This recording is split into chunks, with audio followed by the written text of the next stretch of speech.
Shalom Bapak Ibu yang terkasih dan rekan-rekan muda yang saya kasih di dalam Tuhan. Senang sekali kita bisa berjumpa kembali lewat media Zoom ini untuk belajar firman Tuhan bersama-sama ya.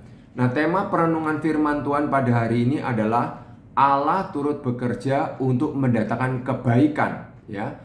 Allah turut bekerja untuk mendatangkan kebaikan ya. Nah, mari kita membaca firman Tuhan dari Roma 8 ayat 28 sampai 29. Ya, demikian bunyi firman Tuhan.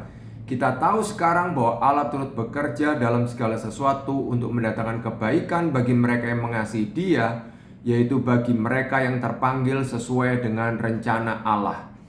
Ayat 29 ya, Roma 8 ayat 29, sebab semua orang yang dipilihnya dari semula, mereka juga ditentukannya dari semula untuk menjadi serupa dengan gambaran anaknya, supaya ia anaknya itu menjadi yang sulung di antara banyak saudara. Nah, Bapak Ibu yang terkasih di dalam Tuhan, saya yakin Roma 8 ayat 28 ini, ayat ini adalah salah satu ayat yang favorit ya, yang paling banyak dihafal ya oleh kita semua, khususnya ketika kita mengalami masalah ataupun pergumulan ya. Nah, berdasarkan ayat ini kita meyakini Bapak Ibu dan rekan-rekan muda bahwa dalam menghadapi masalah dan pergumulan kita itu tidak pernah sendirian, karena ada Allah yang menyertai kita ya. Dan Allah itu menyertai kita, Dia turut bekerja di dalam segala sesuatu untuk mendatangkan kebaikan bagi setiap kita, anak-anaknya ya. Nah, pertanyaan penting yang ingin saya diskusikan pada hari ini adalah apa yang dimaksud dengan kebaikan di dalam ayat 28 itu ya, di dalam Roma 8 ayat 28 itu ya. Apakah yang dimaksud adalah bila kita sakit, maka kalau Allah mendatangkan kebaikan itu kita pasti akan sembuh ya. Apakah itu yang dimaksud dengan kebaikan di sini? Ataukah bila kita misalnya mengalami kegagalan, maka kebaikan yang kita pikirkan yang Allah kerjakan bagi kita adalah kita akan mengalami keberhasilan ya. Apakah itu yang dimaksudkan dengan kebaikan di sini ya? Atau misalnya ya, kalau istri kita atau mama kita mungkin ya cerewet gitu kan ya. Nah, maka kita berdoa, kita minta supaya Tuhan turut bekerja untuk mendatangkan kebaikan, maka mama kita atau istri kita itu menjadi kurang cerewet ya. Nah, apakah itu ya? Atau sebaliknya, kalau suami atau papa kita misalnya orangnya gampang marah-marah, apakah artinya Allah mendatangkan kebaikan itu suami kita atau papa kita menjadi lebih sabar misalnya, lebih tidak mudah marah? Apakah itu yang dimaksud dengan kebaikan ya?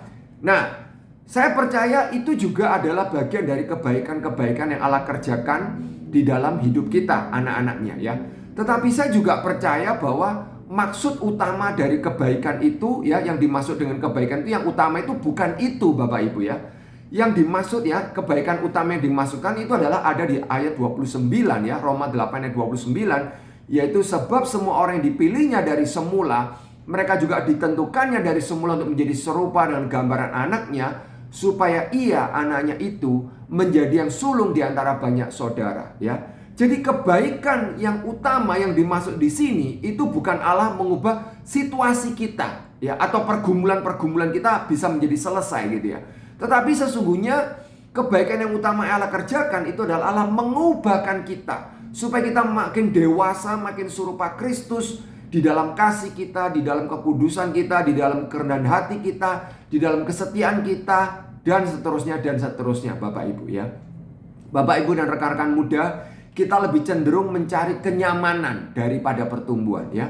Manusia itu cenderung mencari kenyamanan daripada pertumbuhan rohani ya.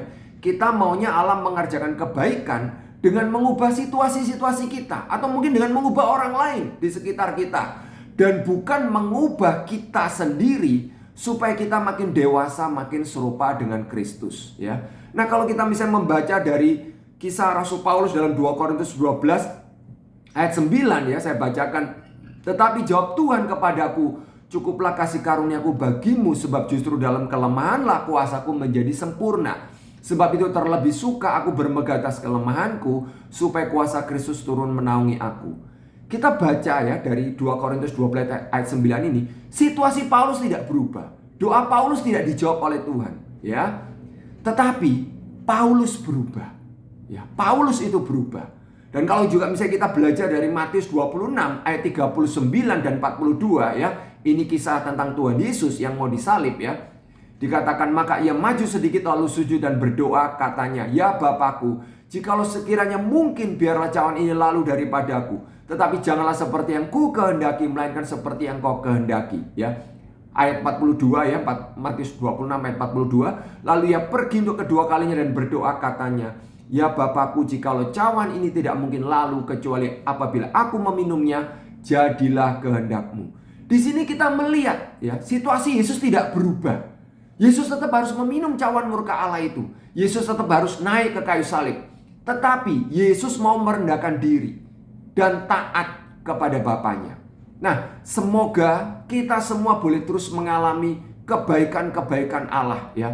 Walaupun mungkin situasi kita tidak kunjung berubah, walaupun doa-doa kita tidak dikabulkan oleh Tuhan, percayalah Allah sedang turut bekerja di dalam segala sesuatu untuk mendatangkan kebaikan bagi Bapak Ibu dan rekan-rekan muda sekalian ya. Allah sedang bekerja di dalam diri kita masing-masing untuk membentuk kita makin dewasa, makin serupa dengan anaknya Tuhan Yesus Kristus ya. Dan itulah kebaikan yang utama yang Allah sedang kerjakan di dalam diri kita semua. Kiranya kita boleh bersyukur, kita boleh berserah, kita boleh tetap percaya. Kiranya Tuhan menopang dan menguatkan Bapak Ibu sekalian dan rekan-rekan muda sekalian. Shalom.